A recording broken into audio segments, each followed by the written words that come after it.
Friends, today మన video వచ్చేసైతే hotel style dosa ఎలా prepare చేస్తారో తెలుసుకుందామండి.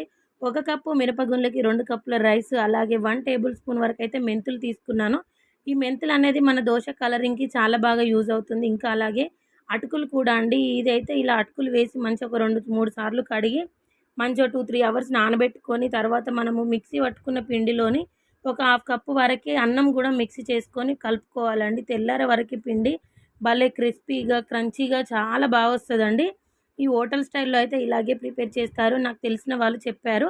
అప్పటినుంచి ఇప్పటి వరకి నేను దోస అలాగే ప్రిపేర్ చేస్తున్నాను. ఎంత క్రిస్పీగా ఎంత బావుంటుందో మీరైతే ఒకసారి ట్రై చేయండి. మన ఇంట్లో చేసే వాటికంటే హోటల్‌లో చేసేవి కొంచెం డిఫరెంట్‌గా టేస్ట్ బావుంటది. సో, అలాంటి మాదిరిగా మనం కూడా ఇంట్లో చేసుకున్నట్లయితే మంచి టేస్ట్ ఉంటుంది. అలాగే ఇంట్లో వాళ్ళ దగ్గర మార్కులు కూడా కొట్టేయొచ్చనమాట.